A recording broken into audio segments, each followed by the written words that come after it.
Real Talk with Grace Redman features conversations with fierce and fabulous people from Grace's community and circle who inspire others with their stories of overcoming challenges to create amazing. Grace is an entrepreneur and success coach who works with individuals to diminish their negative mental chatter, boost their confidence, achieve their goals, and increase their prosperity mindset. Get ready for a series of anything goes conversations with remarkable men and women that will get you jazzed for life's unlimited possibilities of success, freedom, and fun. Welcome to Real Talk with Grace Redman. This is Grace Redman, and I'm very excited to be here with you again on another episode of Real Talk, where I get to have real life, raw conversations with incredible people from my circles and communities who have overcome challenges and created amazing. Today, I have a fierce and fiery, amazing guest, Chellie Phillips. Chellie is a sweet, tea-sipping, sassy Southerner with a passion for helping dynamic, driven, career-minded professionals write their own success stories. She's a coach, corporate trainer, and motivational speaker, as well as the author of 2 award-winning books. When in doubt, delete it, and get noticed, get hired. Chellie's Successfully Ever After formula is designed to help you go from invisible to irresistible in the workplace. Whether you're looking to land the ideal career, perfectly matched to your skill set, or attract the most talented employees, an irresistible brand is what you need. For over 20 years, she has helped countless people create an authentic personal brand designed to get them noticed and hired. She also leads corporate training for companies, building a culture that encourages employee support, growth, and community. From getting paid what you're worth to creating a culture designed for success, Chellie is on a mission to help others unlock the power of personal branding. And I am going to welcome Chellie right now. Hi, Welcome, Grace. Chellie. It's Hello. great to be here with you today. Oh, thank you so much for joining me. I love everything you do. And of course, it's right up my alley with the, um, staffing career. So I'm really looking forward to our conversation today because I know it is definitely going to provide tremendous value in a few different places. Yeah, we spend, the majority of our day at work. And so if you can really love what you do and be surrounded by people that you enjoy being with, it just enhances that much more of your life. Oh, absolutely. I know that for me. I mean, I used to go to bed looking forward to get up the next day to come in and see my staff and see, our employees. You definitely, I agree, you have to have a passion and love what you do, or it makes every day a little bit longer. Absolutely. I said that's what I tell most of my clients is that I want you to be happy to wake up on Monday and not dreading it, like on a Sunday Mm, night that you have to set that alarm and get ready to go again. absolutely. And so what is kind of one of the qualities where we can be that person where Sunday comes and we're just ready to get back to work on Monday? Like what could that look like? I think a lot of that has to do with mindset too.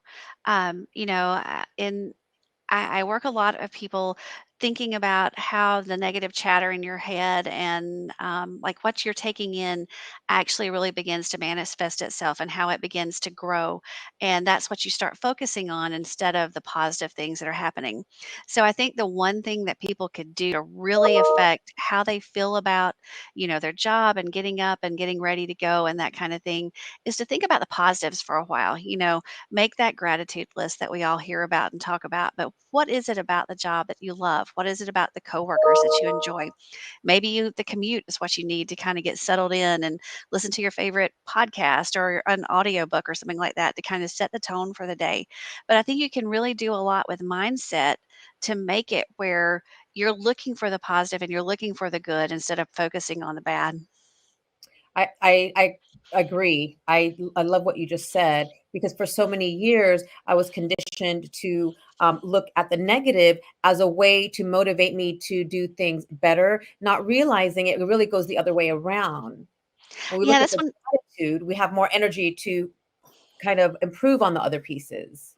Yeah, that's one of the things I do with the training that I do and everything is that I look at or try to help people look at their strengths instead of their weaknesses, Mm, because you could spend, the same amount of time working on a weakness and you'll never bring it up to where your strengths are. So if you spend that time even growing that strength more and learning how to use it more effectively, you're going to see that much more growth and be able to excel that much more when you're doing things that are in your wheelhouse because that's where your strengths really lie. I love that. That's so valuable. So really, because we're not all going to be great at everything. And so just focusing on our strengths to kind of capitalize on those, and just sometimes we have to accept, like, I'm not really great at math. I have to accept it. I'm not going to be an accountant, and it's okay. Mhm. So you definitely talk about personal brand. So what is the value in building a personal brand? So I look at it the same way as you would look at product branding. You are your biggest asset.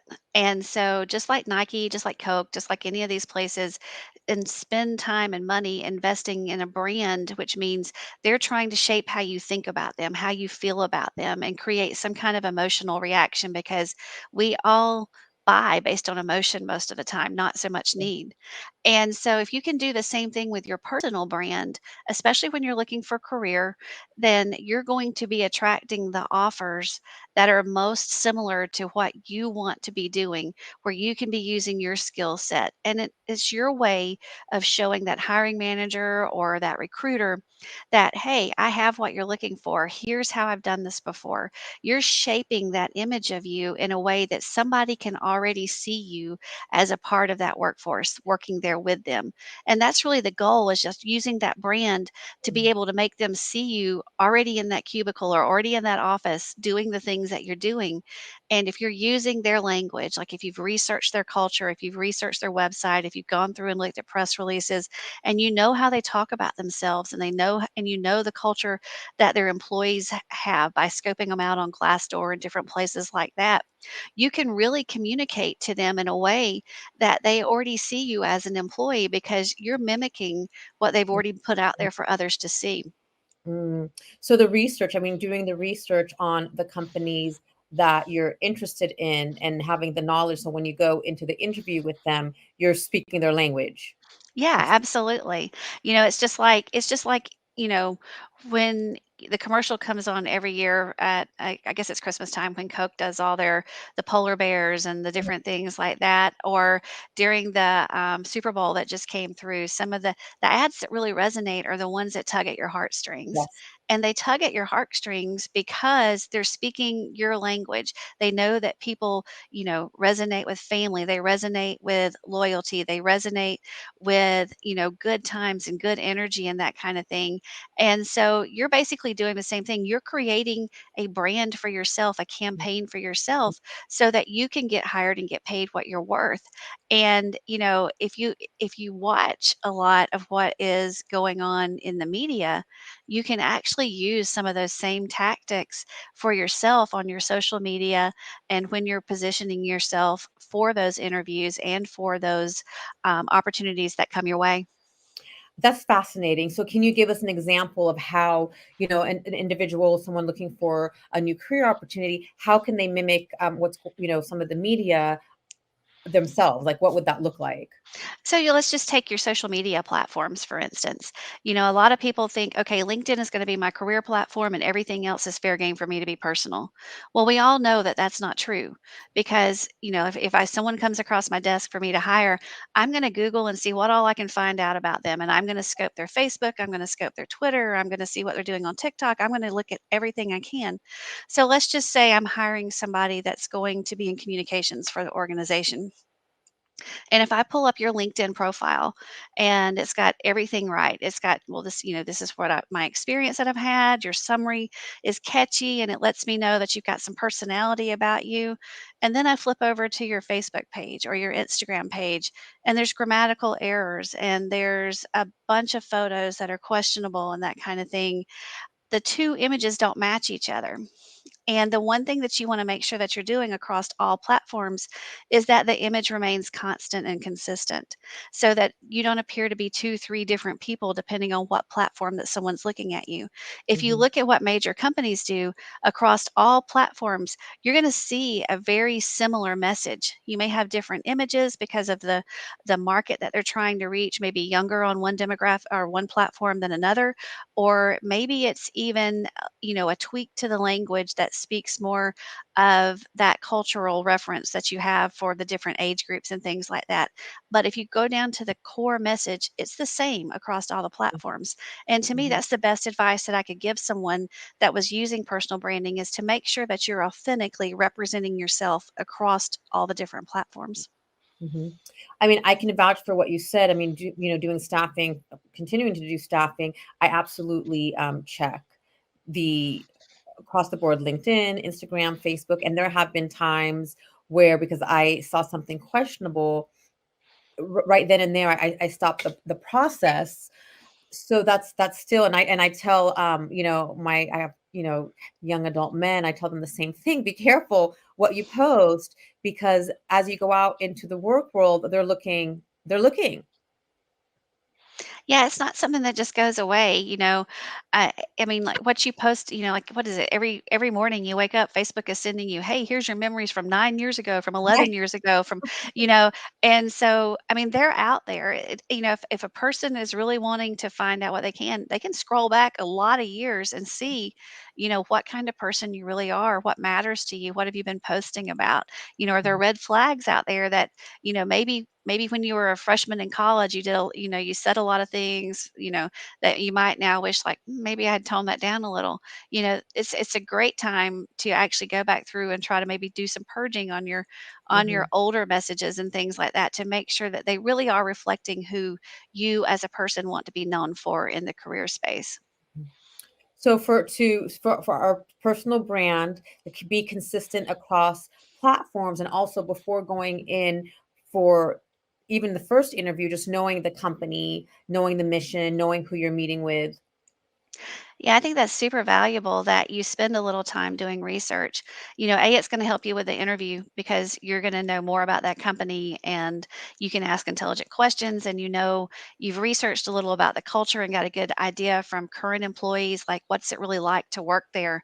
And so you can kind of, you're also interviewing that company when you're there. So the company's brand matters as well, like how people are representing them online. I tell companies a lot of the time that, you know, your employees really are your brand advocates because people believe them more than they believe what you're putting out as a press release or something like that. So if you're going out to dinner with your friends and you sit there and you talk about what a horrible place it is, how my supervisor's a jerk, or, how our products are really, kind of cheaply made, that's gonna be the image that's left behind. They're not gonna believe what you put out on your Facebook page or on your website because they actually truly know the person that's sitting there in front of them. And so companies can do a lot to turn their employees into brand advocates, which actually Yes. helps them with hiring and retaining also, because if you already have that employee there, the kind of work that they're producing and you saw something in them that was valuable. So more than likely their friends and associates that they hang around with are going to have those same kind of traits and same type of abilities. And so if you can turn them into the persons that doing the marketing for you, talking about, "Hey, this is a great place to be. My company is investing in me. We're growing and we're developing together. I can see myself in the future being in the same location and growing with this company," then it's a win-win for both sides. Mhm. And I remember, is there a term called social currency? I think I read that term in the blue ocean, and Uh, that's the social currency is so valuable and powerful. Like you said, it's the word of mouth. And if I'm sitting, with my colleagues and I'm not bad mouthing, but I'm kind of communicating my experience with a certain company, they're gonna take that at face value because they trust me. So I like how you worked it both ways for the employer and the employees to be wouldn't it be open minded and in integrity because word travels fast. Yes, absolutely. I see. What is it they say that, it takes 21 positives to overcome a negative. And Mhm. so, I mean, you just think about how much more work you're gonna have to do to clean something up instead of if Right. you just put it out there positively to begin with. Yes, and again, coming from the staffing industry, we've gone through the back door so many times. If I know someone and I see that person work there, I would call through the back door, and you always get the information. Of course, sometimes you have to experience something for yourself, but more often than not, the information you get, the information I would get would be pretty spot on. Yeah, I said people are pretty, like, especially if something's not going right, Mhm, they're pretty open to sharing that. It's mhm, it's not like maybe it used to be is where you kept everything inside and you mhm. didn't talk about the company or you didn't do that because you were, afraid of what, might happen or you might lose your job. Today there's so many places and so many ways for people to share that information out. It's going to come out. Yeah, it does, it does. And also when something that, has come up was pay. And kind of, when we go into an interviews, a lot of times I remember, um, my candidates would be amazing and they'd be afraid to have me ask for more for them. And I said, "Well, this is what you're worth." And so what is something someone can do when they're going into an interview process to know, like, this is what I'm worth and this is what I should ask for? Yeah, I tell my clients all the time that no one's going to pay you what you're worth, only what they think you're worth. Mhm. And that's where the branding part really becomes very beneficial when you're getting that first job or whether you're changing careers or whether you're looking for that next opportunity. It's up to you to create that worth and that value for someone to look at and see. Because in an interview situation, they only have a few moments to judge like what are you actually bringing to the table because they've never worked with you. They can do some checking on your background, your references, that kind of thing. But generally speaking, we're not going to put anybody down that's going to be a bad reference for us. So anybody they talk to is going, and you know that going into this process. So if you're controlling that image and you're really working to be consistent about highlighting achievements that you've had, corporate wins, maybe the Mm, fact that you're investing in yourself and in that training and that kind of thing. You're setting yourself up right there to be able to ask for more right out of the gate. And then if you do some research, there's tons of sites out there that you can see what, jobs of a certain title are going for in your area. And it's well worth that to do some of that research ahead of time so that you know when you get that offer, is this truly accurate reflection for what's in this market with mm, somebody with my experience? Or should I reach out there and ask for more? I tell my clients all the time, what's the worst they can tell you? No. And yes. if you don't ask, you weren't gonna have it anyway. But then at least you know going into that, okay, is this what I am I willing to take this for this? Or do I think there's better out there for me to be able to continue looking and going after?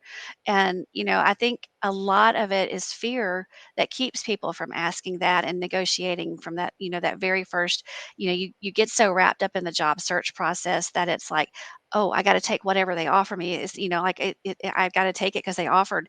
Well, no, you don't. That's when I tell my clients to take a Mm, step back, really take a day or two and think about that offer that they've given you and then present a counter that's fair. If it's not if their offer isn't, then counter back. Maybe they can't give you more in salary, but they could offer flex time for you so that you can work 2 days at home. Or maybe you can, have you leave early on Thursday afternoon so you still make a son or daughter's sports event or something like that. mm, You know, there's other ways that you can work benefits into those offer that can actually lead to a higher quality of life than necessarily, say, another $1,500 a week in a paycheck would be. mhm, mhm. So getting creative with what you ask for. And you mentioned something about fear, and I can again, I saw so many candidates just in a place of fear, like they didn't want to lose an offer. And I also would say, like, if you have to believe in yourself, what's the fear here? Yeah, I think what is there 5 types of fears, like fear of failure, fear of success, there's a lot of different types of fear. But I think fear really boils down to that lack of self-confidence, whether there's been something that's happened previously. Maybe you had a bad boss, maybe you had a bad supervisor, maybe you had a teacher years ago that said, "You can't write, so you should never do anything that you have to write." And it stuck with you all of these years, and maybe this new position says, "Oh, you're gonna have to write proposals." Mm.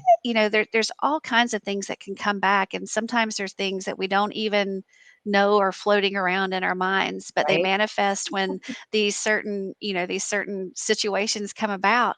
And so the thing that I do most with my clients is that, like one of the things I tell them to do is if they're getting ready to do this, talk to 3 or 5 people that know you. Ask them for the first 5 words that come to mind about you. I love that. And so then you have that positivity going into it. These are the positive things that people think about me.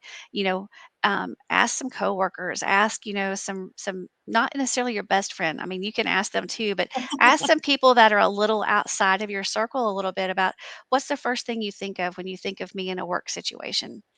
And I think you're gonna be surprised. I think more than not, you're gonna get some very positive feedback that people will be, like, "You're great to work with because you motivate the team," or maybe you're very detail oriented and you keep us on task, or maybe you have a way with numbers and you can make the budget do things that we didn't think it could ever do.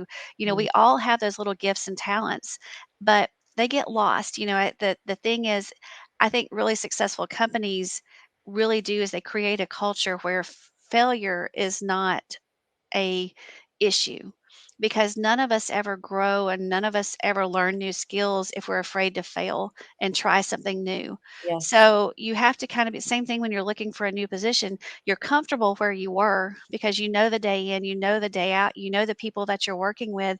And so there is that little bit of fear of the unknown. If I take this leap and I try this new opportunity, what if it's not what I think it is? Or what if there's more that I should have just tried more hard here and everything would have been great. And so, there's a lot of these little games that we play with ourselves that keep us from moving forward. And I think, like we can all just look at it and go that you never know till you take that opportunity what's going to be on the other side of the door. Yes. And, the plus side is that it may be the most awesome thing that you've ever had. It may be the best opportunity that's been out there waiting for you. Or if it's not, maybe it's preparing you for the next one that's coming along. That's an incredible way to look at things. And I learned later in life that there is no failure, it's only feedback. And because I come from a community and a family of perfectionism, like you could not fail, but how unrealistic is that? I like, the failure is feedback because how are we going to learn? Yeah, um, and it's super easy. Like if you get stuck up on something like that, that it's easy for that to be what you focus on. Is like, and especially if you have a supervisor or a leader that's not equipped to give feedback in a way. I tell a lot of my clients a story that happened to me personally. I left a job after 20 years because of a CEO that I had.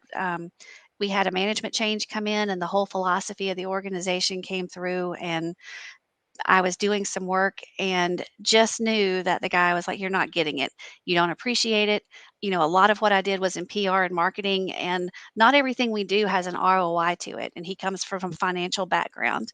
And so everything had to have, what are we getting out of it? What are we getting out of it? And so one evening I was sitting at home and I actually got an email from him that he basically asked me, "Did your skills come from a box of Fruit Loops?" You know, Mm, and I'd been in this job for 20 years, and I don't say this to brag or anything, but, I had industry awards. I've been part of several industry boards and helping planning things that were going on and launching for our industry. And so externally, I should have known that, mhm. "Hey, girl, you got this going on. You know Yes, you what do. you're You doing." got that He's the going one on. that's he's the one that's an idiot. But what really happened is after 3 or 4 months of that kind of stuff constantly being put in front of you, what I focused on was him and his message.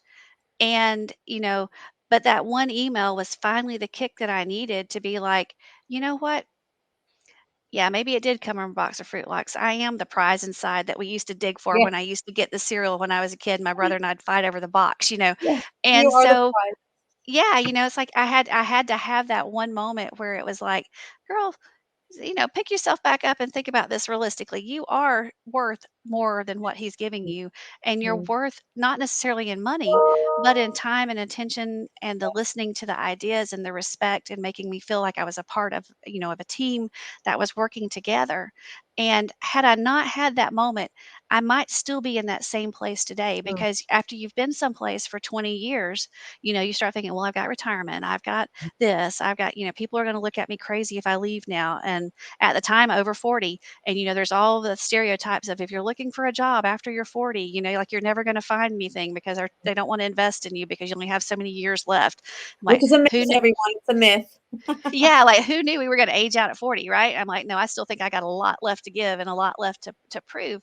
And so, I say that too. Like if you're in that kind of situation right now, you know, just take a step back and reevaluate who are you listening to and why are you listening to them, and take a minute and revel in, no, you got this, there is a lot of worth and value to you. And that's why I said, sometimes you've got to reach back out to your friend group and get that bump that you need of like, no, tell me, I need some reinforcement here, tell me what I'm good at, tell me, like what I'm doing, and there's nothing wrong with that. And then the other thing I tell people all the time is to keep a folder on your computer, or if you're like me, I'm old school, I still have my planners because I can't give up my paper calendars. And, every week I make a note of the wins that I had this week. And Mhm. sometimes they're small, like, like maybe I got my blogs out on time, or maybe, I got a kudos from one of my past clients that they're in the job and they're still loving it. And those are all wins. They may not be, I got the next book contract or something like that. That's a huge major win. But all the wins add up. And, on those days where you're struggling to go, how do I present myself? How am I going to tell somebody what I really need and what I'm really worth and what I can bring to the table? Take a few minutes and go back through that win list, and you're going to feel yourself get pumped up, and you're going to start to even find things that you connect to the projects that you're doing now that you can bring up and that you can reinforce the positive that you're doing. And, we forget what happened 2 years ago or what happened 3 years ago. And so, unless you have this when you're looking for a new career or you're looking to make some changes, it's so much easier when you're building out your marketing material, like your resumes and your cover letters and things like that. If you have this real life list of wins that you can go back in there and quantify, this is Mm, why I know I'm good at social media, this is why I know I'm great at finance, this is why I know I'm great at team management, and and so there's a lot of different things. But the worst thing you can do is focus on that negative and stay stuck and let it continue to fester and really, really take the joy out of showing up every day. mm. And so most of us typically, I know I've been that way too, focus on that one negative, and I completely disregarded all of the successes and accomplishments. I think just in the past year or 6 months, I've been aware of that and started to write, which I haven't actually written my successes down in a little while. So how often do you think, we should do that? Is it daily, weekly, monthly? I think it depends on where you're at in your career or where you're at in life. If you're at a low point and you're kind of struggling right now, do it weekly. Or Mm, even, at the end of every day, write one good thing that happened that day to you, almost like a gratitude journal, but more so about a work win so much. And, whether it is I handled a really nasty call today, on the phone, or maybe I got everything finished on time, or I sent an email to a client that was being a total jerk that I just had to put them in their place, but I did it in a nice way and got the problem resolved. mhm, Whatever it is that day. But realistically, I would say once a month, take a look back at your calendar, what all's happened, and make that list. Just jot down two or three things that these were great wins for me this month. If you're starting out, those wins may be kind of small, and that's great to be able to go back and see how your career has progressed over the years if you've tracked it, and see how your responsibilities have changed, how they've grown, and how your accomplishments have continued to move and evolve because of that same kind of thing. We forget it, like I said, if we don't keep up with it. And so, having that in a written form or in an Excel sheet, or just, a Word doc or a note file on your phone that you just kind of keep adding to, whatever works for you works.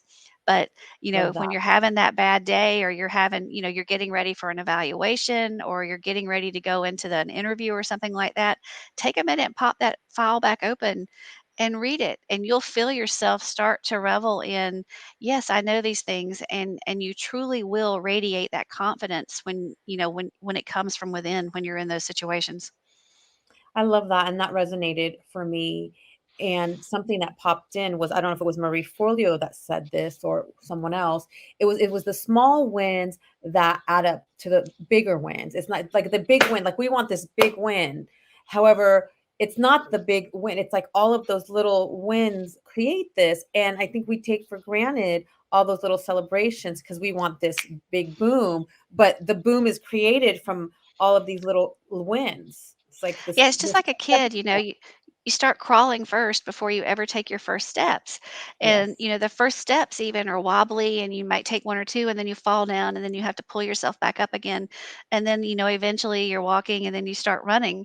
And so, but you don't get there from, from crawling on the floor to running that first race Mhm. overnight. And so each thing builds on each other. And, that's what we tend to forget, throughout the way, is that we didn't get to where we are today without everything that we've gone through before we got here. Yes, yes, and it's amazing when we look back. I know as I look back, I can see, either something has your back. And I remember we talked a little bit about, you being with the CEO for 20 years, and you were just, feeling it and ready to make a move. Tell us the story about how you just kind of just took the leap, and where you went from there, because it was scary. Yeah, so, at first it was very emotional because I'd gotten that email, and I don't know if you're like I am or not, but I mean, I actually cried all the way home that night because I was so mad. Mm, It wasn't tears of like sadness. It was just I was so frustrated and so mad, and that's just kind of the way it all came out. And so sitting there that night and dwelling on it, and I woke up the next morning and I actually had an email from a colleague of mine. Hadn't talked to them in a couple of months. They weren't somebody that I had a conversation with, like every week or anything like that, but we had known each other for several years, and through conferences and different things like that had gotten to know each other. And out of the blue, she sent me this job posting and said, "Hey, I don't know if you've ever thought about leaving where you are, but this would be an awesome opportunity and I know that you would thrive here." And, I look back now and go, this is total God moment, and, like he knew I needed something to cause me to move. So the email came through, and then he laid the path out for the next change. But, like I said, you start thinking about it. 20 years there, I've got my retirement here, my family's here. You know, do I really want to uproot and move and do something else? And what's it going to mean? And what are people going to think? And what are they going to say? And, you know, but as each step of the process kept just falling into place. I mean, it was very funny how the interview came about. I was offered the job. A a friend of mine's daughter had an apartment that she needed to sublease because she mm, just bought a house in the same town that I would need to be living in. And so, not knowing anything about the area, I had to sell a home before I, could buy another one. And so I was able to sublease her apartment, be 5 minutes from work, and not have to worry about not knowing my way around a new place or anything. I mean, it literally was, you felt like God was walking you through this process. He said, if you'll just trust me, I got this. I can make it all mm, happen for you. mm, And, I and I firmly believe that, and it was one of those things, had I not trusted in that inner feeling, and then that knowledge that there was something greater than me leading this process, I'd still be stuck where I was today probably, or not, but I wouldn't have the awesome opportunity that I had, because taking that opportunity not only led to the great new job, but it led to the chance to write my books. It led to the chance to be able to start my own business, and work with other people who are facing career changes, and doing corporate training to be able to enhance the quality of the time that we spend at work for people. And all it was a matter of saying yes to one move that mm. opened the door to all of these others. And I think a lot of people miss out on life because they're afraid of what's behind that door, and they don't see the amazing opportunity that could come because they stay rooted in that fear and don't trust the process. That right there is what I live for. Those stories of inspiration. Because was it a coincidence that that next day after, you got that email that your friend reached out, and I'm getting emotional because it was all divinely timed. And you use the word trust. Yeah, I mean, Trust. you have to trust in that timing, and you have to trust that, that the vision is larger than you. And, I was raised in a family where, faith was important and taught that early on. And, but it seems like the older that we get, sometimes it's harder to rely on that because you have so much of the world around you where, Mhm, you know, all the little voices are saying, no, you're losing your mind. Don't leave a stable something that's great for a maybe opportunity or something that you don't know what's going to be like. What is it? The devil and what you mhm, don't know and what you do know. And so, you know what you have where you are, but you know, it could be so much better in the next place if you just give it a chance and see. I love that. So for someone who's watching, who is in a situation and that isn't ideal, and they are sitting in that fear, what is one piece of advice that you can offer to help them kind of start shifting out of that fear? So the first thing I would say is you have to believe in yourself first. And to take that moment and to really ground yourself in the knowledge that you are worth something more. If you're in a situation that you're not thriving in, if it's not offering you the right opportunities, if the company's not investing in your training and building you up, or you have a supervisor or something that is, just making it hard to show up every day, whatever the situation is, take a step back and know that you have the worth inside of you, and you've got Mm, to believe that to begin with. And then once you're ready, once you've had those few days to kind of process that, make your list of all the things that you bring to the table, that the value that you bring, the years of experience, not mm, even just at work, but the world experience that you have from volunteering, from raising a family, from church activities, whatever it is, because all of this can tie into your next step. And just make this list of all the strengths that you have, and then really reach out to your network because you'll probably be surprised at how many supportive people that you have around you. And you can do it in a way that remains kind of quiet from your work network so that if you don't want people at work to know that you're looking for a new opportunity or making some changes like that, you can reach out to your personal contacts and say, things are not going like I want them to go. I'm looking for my next opportunity. Here's my top 5 skills. Do you know of anything that I should look into? Have you heard of a position? Or if you hear of one, will you send it my way? And that's an easy thing to kind of dip your toe in. mm, And you're not having to go full force. I'm going to announce it on social media. I'm ready to leave. You can kind of control it yourself. You can manage the people that know, and you can gradually get comfortable with that. Okay, I'm ready to make this step. I'm ready to, really fall into this next chapter of my life and see where it's going to lead. And that would be my best piece of advice is really just, believe in yourself, believe in your worth, and know that there is an opportunity out there for you.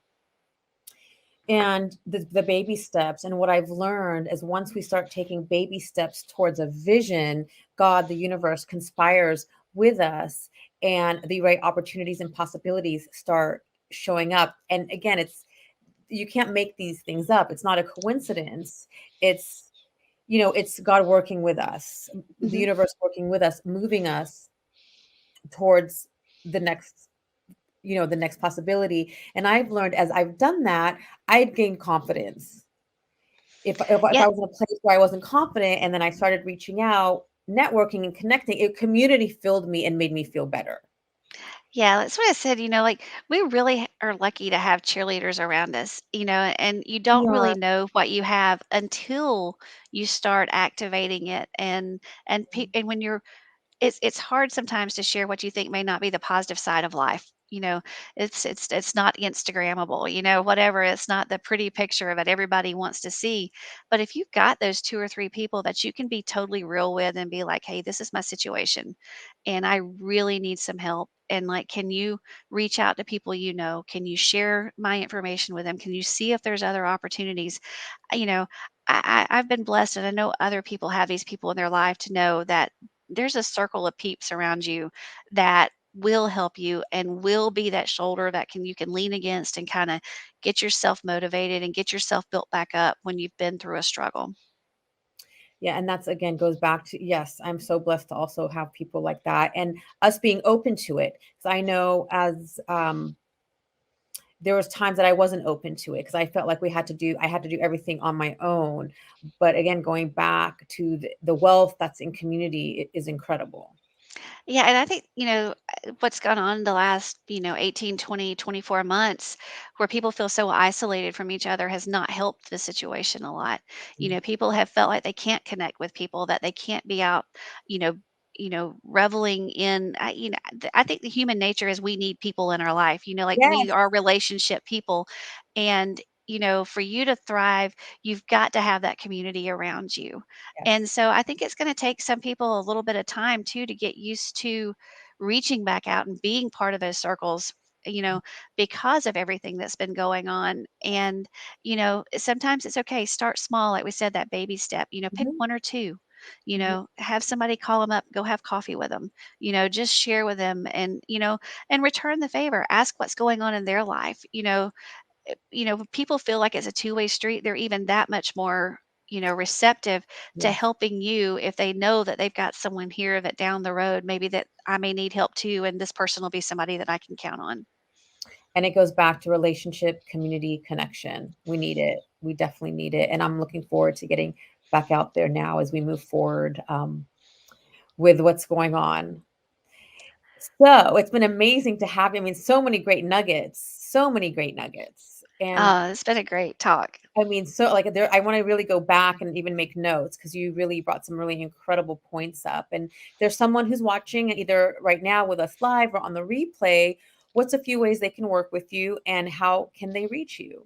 So you can find me on, I have a website, chellyphillips.com, or I'm on pretty much all the social channels. LinkedIn is where I do a lot of my career blogging, and I offer a lot of free resources that people can download and use.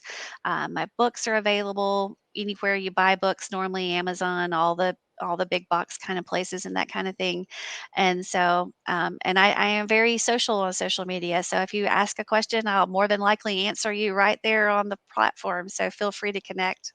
I love that personal connection, Shelly. And I'm actually gonna. We had some. Tammy was with us today, and I kind of want to read what she was taught. I walked. She says I walked away from a job I loved without another.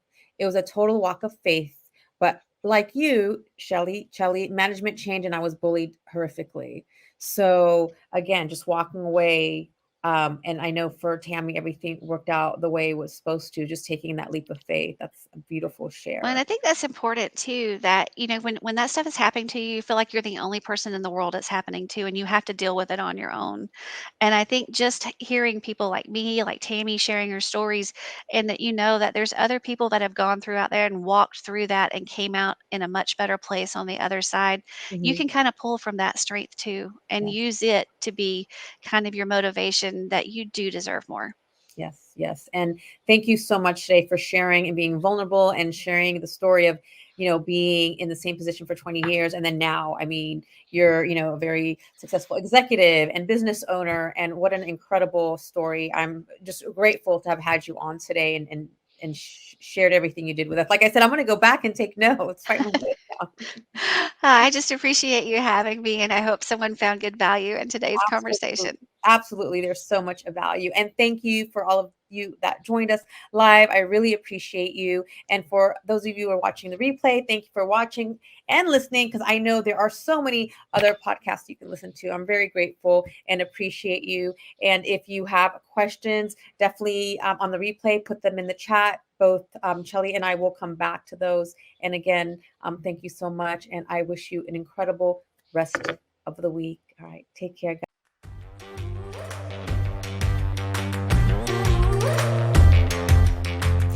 love. Thank you so much for listening today. I am so grateful for you. I'd like to show you my appreciation by gifting you a free forgiveness self-hypnosis audio download. Part of living the fun and fabulous life is practicing forgiveness. Forgiveness can be such a long and challenging process. My intention is that this forgiveness audio will help you in practicing forgiveness, especially with yourself. Grab it by visiting daretoachieve.com/forgiveness. For more inspiring tips, make sure to connect with me on social media. Drop me a line on Facebook or Instagram at Grace Redman Dare to Achieve. Until next time, keep moving forward towards living your fabulous life.